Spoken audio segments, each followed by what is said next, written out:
الحمد لله رب العالمين والصلاة والسلام على سيد الأنبياء والمرسلين وعلى آله وصحبه أجمعين. أما بعد، أعوذ بالله من الشيطان الرجيم. بسم الله الرحمن الرحيم. وإن طائفتان من المؤمنين اقتتلوا فأصلحوا بينهما فإن بغت إحداهما على الأخرى فقاتلوا التي تبغي حتى تفيء إلى أمر الله فإن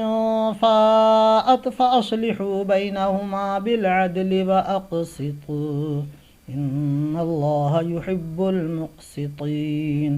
إنما المؤمنون إخوة فأصلحوا بين أخويكم واتقوا الله لعلكم ترحمون. صدق اللہ العظیم. یہ سورہ حجرات کی آیت نمبر 9 اور 10 ہیں. دو آیتیں ہیں جو اس وقت تلاوت کی گئیں. اس سے اوپر کی آیات میں اصلاح معاشرہ کے جو اصول بیان کیے گئے وہ 6 تھے. آج کی ان آیات کی تفسیر میں جو اہم اصول اسلامی معاشرے کا سنہرا اصول اور قیمتی اصول بیان کیا گیا، اس کا خلاصہ یہ ہے کہ اگر ان تمام پیش بندیوں کے باوجود جو پہلے بیان کی گئیں اوپر کی آیات میں، اس سب کے باوجود اگر مسلمانوں کے دو گروہوں میں آپس میں اختلاف ہو جائے، دو جماعتیں آپس میں لڑ پڑیں، تو ان کے بارے میں کیا حکم ہے؟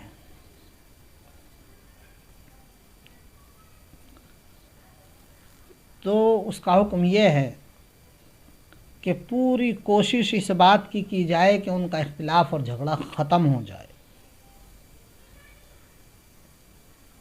اور اگر ان میں سے کوئی ایک ظالم ہو اور ظلم پر اترتا چلا جائے، ہر دھرمی پر کمر باندھ لے اور وہ باز نہ آئے سمجھانے سے نہ سمجھے اور وہ کمزور کو دباتا چلا جائے اور اس کمزور پر چڑھائی کرتا چلا جائے، تو پھر مسلمانوں کے اوپر لازم ہے کہ اس مظلوم کمزور جماعت کی مدد کریں، چاہے وہ مظلوم کمزور فرد واحد ہو، ایک شخص ہو یا ایک جماعت ہو. سب مسلمان بستی والے، محلے والے، قبیلے والے، علاقے والے مل کر اس کمزور مظلوم کی مدد کریں اور اس کے ساتھ مل کر اس ظالم سے، اس ہر دھرم سے جو سمجھانے سے باز نہیں آ رہا اور اس کمزور پر چڑھتا چلا جا رہا ہے اور بار بار اس پر چڑھائی کرتا ہے، تو اس مظلوم اور کمزور کے ساتھ مل کر کے اس ظالم سے لڑیں، اور اتنا لڑیں، یہاں تک لڑیں کہ وہ اپنی ہر دھرمی سے اور ظلم و بربریت سے باز آ جائے،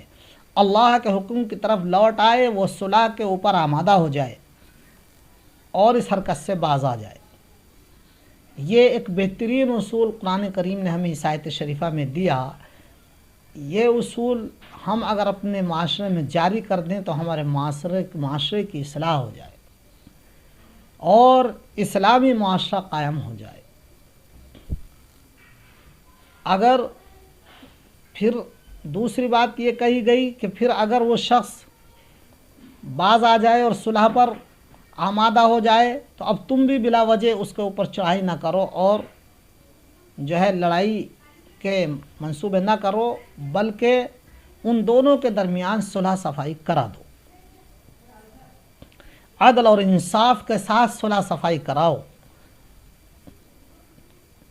اور یہ سمجھ کر صلح صفائی کراؤ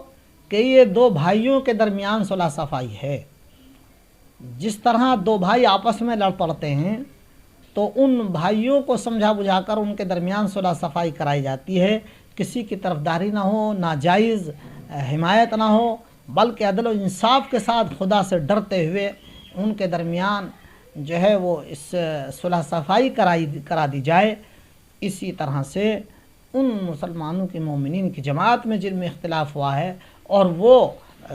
صلح پر آمادہ ہو گئے ہیں تو ان میں بھی صلح صفائی کرا دو، اور یہ سمجھ لو کہ مومن جو ہیں وہ آپس میں بھائی بھائی ہیں، تو ان کو بھائی بھائی سمجھ کر تم صلح کراؤ ان کے درمیان، یہ مت سمجھو کہ یہ کوئی دشمن ہیں، دشمنوں کی طرح نہیں بلکہ آپس میں بھائی بھائی کی طرح صلح صفائی کراؤ۔ میرے عزیزو، یہ وہ اصول قرآن نے دیا، اگر اس پر کارمند ہو جائیں تو اختلاف اور جھگڑے ختم ہو جائیں۔ آج اختلاف اور جھگڑے زیادہ یوں ہی بڑھتے ہیں کہ ہم میں بیجا طرفداری ہے، بیجا حمایت ہے، مظلوم کی مدد نہیں۔ ظالم اگر اپنا ہے، ظالم طاقتور ہے تو لوگ اسی کا ساتھ دیتے ہیں، یہ نہیں دیکھتے کہ مظلوم کون ہے، غلطی کس کی ہے، بلکہ طاقت کے نشے میں، مال کے نشے میں، اپنی قوم قبیلے خاندان کے نشے میں آ کر کے اس ظالم کا، طاقتور کا ساتھ دیتے ہیں اور مظلوم کی مدد نہیں کرتے، اور اس ظالم کے مقابلے پر ہم کھڑے نہیں ہوتے، جس کے نتیجے میں فساد برپا ہے اور مظلوم بیچارہ کرہ رہا ہے، مظلوم کی آہیں کوئی سننے والا نہیں ہے، مظلوم کی سسکیاں کوئی سننے والا نہیں، اور مظلوم پستا چلا جا رہا ہے۔ لیکن یہ بات یاد رکھیے، مظلوم کے حلق سے اگر آواز نہیں نکلتی ظالم کے ڈر کی وجہ سے، تو یہ نہ سمجھے کہ وہ آواز جو حلق میں پھنسی ہوئی ہے کوئی سننے والا نہیں، وہ اللہ، سب کا اللہ ہے، وہ سننے والا ہے۔ حدیث پاک میں آتا ہے واتق دعوۃ المظلوم، مظلوم کی بد دعا سے ڈرو، فإن ليس بينه وبين الله حجاب او كما جاء في الحدیث، اس کے اور جو ہے اللہ کی مقبولیت اور اس کے دعا کے درمیان میں جو ہے کوئی حجاب نہیں ہوتا۔ بطر سزا ہے مظلومہ کہ ہنگامے دعا کردن، اجابت از در حق بہر استقبال می آیت، کہ ڈرو مظلوم کی بد دعا سے، بچو، اس لیے کہ مظلوم کی بد دعا کا عرش اعظم سے قبولیت و ترکت خود ہی استقبال کرتی ہے۔ تو اس لیے اس آیت شریفہ میں ہمیں اصول دیا گیا بہترین معاشرے کا، اسلامی معاشرے کا اور اصلاح معاشرہ کا، کہ ہم اگر دو جماعتوں میں جھگڑا ہے، دو شخصوں میں جھگڑا ہے، تو ہم ان میں